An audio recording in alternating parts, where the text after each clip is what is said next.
gone blacker. But the Black Album, they're in the black. Still selling 30 million copies since 1991. Of course you're going to praise that, right? Of course you're going to speak well. In retrospect, it was all worth it. $30 million worth it. What can I say? I just wish that, I don't know, I wish that Metallica had changed their name to Nickelback, because that's basically what they became, with great help from Vancouver's own Bob Rock. They just became the prototype, the architects of the Nickelback. It's like they invented Nickelback, and then Nickelback kind of like latched onto the wagon, and they also apparently have made millions in sales because of that, because they kind of jumped on that whole trend set by the metalliboys, and they, since obviously they made tons of metallic cash, the Nickelback boys saw a grander opportunity because they're probably already there. The fucking Chad Kroeger already had he had that look, the mullet look, the little mustache, and he was twanging. He probably had that southern twang from, I don't know where they're from, Alberta or something, and then somewhere in Canada. Like, obviously they're rednecks, and they have that southern thing going, but they play rock music. Rock. I've been listening to all these demo tapes from the Black Album, and it's pretty evident to me that maybe Metallica was gonna make a pretty decent album. Sidetracked by the glamour of rock, like Guns N' Roses making it big, and there's bands like Faith No More making it, and there's all this alternative stuff happening in metal, Jane's Addiction, freaking Infectious Grooves. So, Jesus, I hate that riff. The whole time they were evolving, they were making fun of Motley Crue. They were making fun of the LA glam scene. They probably hated all those bands, and I'm pretty sure they did. And that's who they referred to as the posers out there, the fucking Bon Jovis, the Motley Crues. And then lo and behold, like they get one of the producers that, Dr. Feelgood. Dr. Feelgood is way over polished, and it kind of like detracts a lot. Me. So in that regard, no. If I was Lars and Kirk and James, I'd be like, we don't want our music to be fucking soulless and sterile and flat, and just so it can sound good. They just did a 180 on everyone, or is that a 360? And just sold out when they said they would never be part of the gay LA metal. And then they're like, let's try to get in there a little bit. Let's make some money.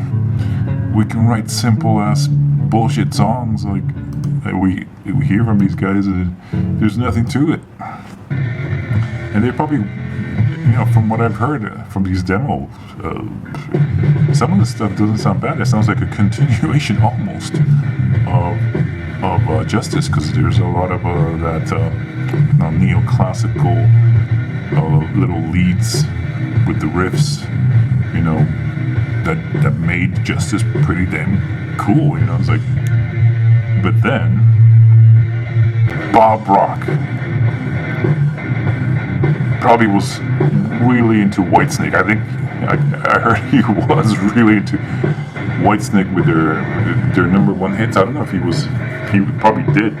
He was probably the producer of the self-titled Whitesnake that blew up in 1987 with those fucking videos that Hollywood slut bag slept with everyone. I think she was Robin Crosby's girlfriend, I know, for a while, and then we see her prancing around with David Coverdale and his imported Jaguars from England. A drink to that. It's not like I'm a hardcore thrasher, and I demanded thrash absolute from the kings of thrash themselves. Nah, I wasn't too Whitesnake. I bought that album. I listened to it a lot. I even listened to the Bad Boys and Crying in the Rain the other day because they're just well done fucking songs.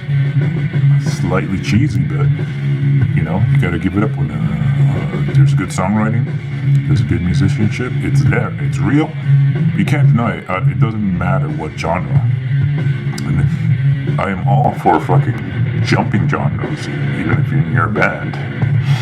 But if you're gonna do that, you gotta be ready and you gotta be confident that you can get away with it. You know, especially if you put your signature on it. Excuse me. If it's just good, there's not gonna be any denying. But this is what's going on with the Black Album. The Black Album is not a timeless classic. It's not that big as they make it out to be. It was big financially, it was big mainstream wise, and it influenced a lot of probably 7-year-olds that heard Enter Sandman, because that's what it is. It's this fucking kids theme song for like Goosebumps or something, you know, like one of those scary shows for kids or whatever. It's just very innocuous, like a jingle. Enter Sandman is a fucking jingle for a commercial for bullshit. I don't know what, but that's what it is. And I'm fairly certain that it probably was a lot heavier and a lot more, I don't know, like it was probably faster or it was probably slower, I don't know, but it was probably heavier. That's the main thing.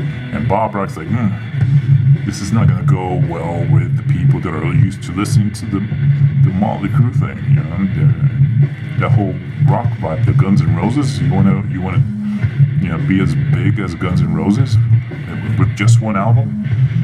Then you gotta do what I say, boys. They fought it. Yeah. So Bob Rock, Vancouver boy,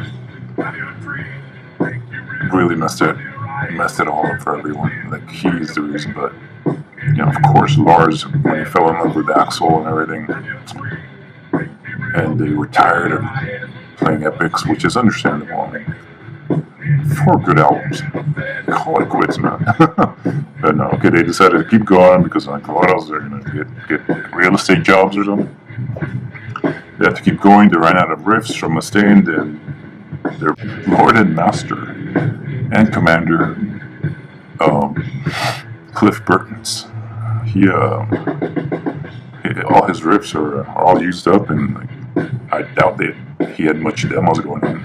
But you know, he wasn't there to lead the band and orchestrated things and make things sound proper. That's why he did it.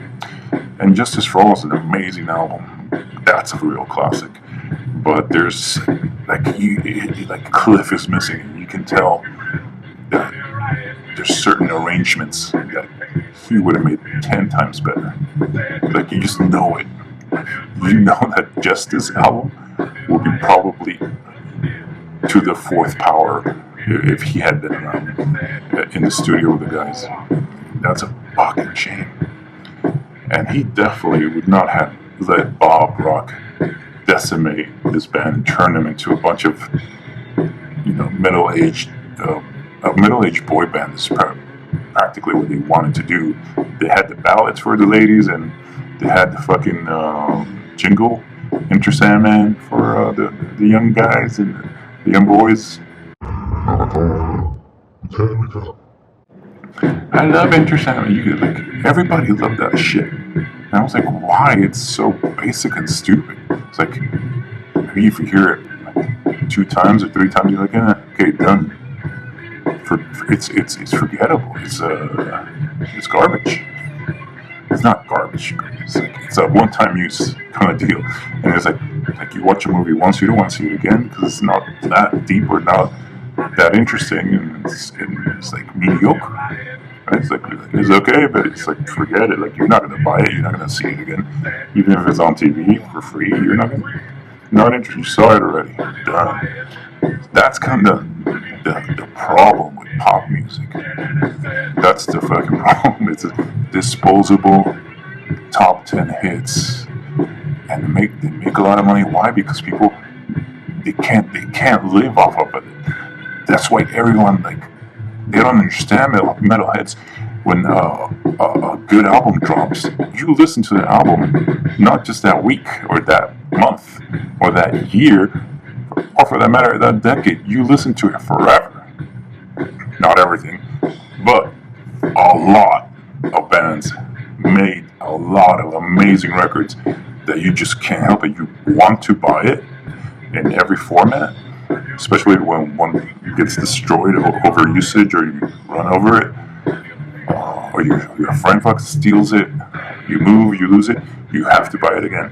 Because the music is that dense. It's like it gives you so much. You hear things sometimes that you didn't hear before. It's like the more you analyze it, the more you get into it, it sucks you in. That's real music, okay? Like, for example, classical music, blues. There's so many great artists and great compositions that all that shit lasts forever. It doesn't die. The Black Album should have died.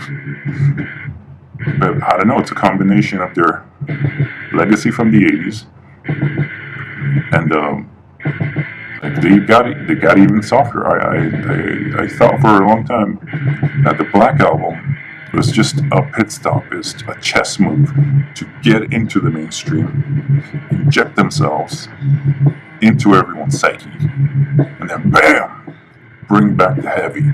Not necessarily thrash, but maybe like what Pantera was doing, like after them, like with Cowboy Metal and Vulgar Display. A lot of metal just don't like Pantera for some reason, which is stupid. But I think Metallica could have easily joined forces with Pantera, just bring back the heavy.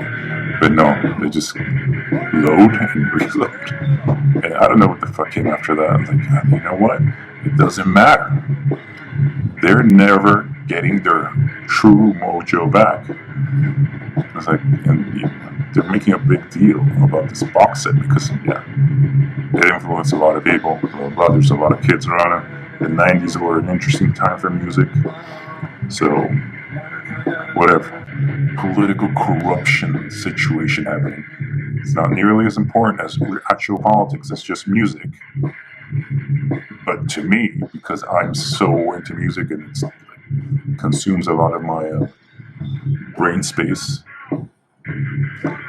real estate in the brainstem, it's just, it makes me so angry how Bob Rock ruined this band, and what, you know, the dumbing down of their riffage. It's like, it's too much, man. It's like, you dumbed it way too far down. Like, damn. But anyways, like I said, it could have been a chess piece. They're playing the game, they're getting in there, and then they're gonna bring back the heavy. Didn't happen. Metallica forever, Unforgiven. I don't know if they were trying to tell us that, hey, we know what we're doing, okay? Don't think that we just lost our mind. We did it for the nookie. That's all there is to it. And you don't have to like it. We're having a blast playing bullshit music because all that serious stuff from the 80s is too heavy for the mainstream, and the mainstream is where all the metallic cash, the cashola, the king of the crimson. That's what rules at the end of the day. especially when you start getting older and you have family. James probably has like 8 kids by now, and a donkey, and a bunch of cows in the field. So, like, you're never going to hear anything worthwhile from these guys again. And yeah, honestly, it shouldn't happen. Like, what should have happened? There should have been a newer Metallica band to take over. Pantera kind of did that, but then I don't know. Pantera kind of lost their magic after Far Beyond Driven. That shit was way too heavy.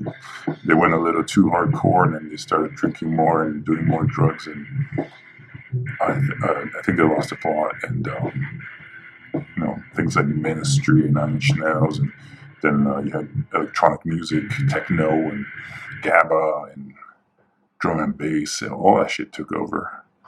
A lot of musicians put their guitars on the side, they bought their vinyl players, their record players, or their synths with the sequencers and their Korgs, their Nord leads, and they started making money easy with that stuff. I got into it myself because there was nothing like really hard rock or metal going on except like Ministry and Nine Inch Nails, Rage Against the Machine.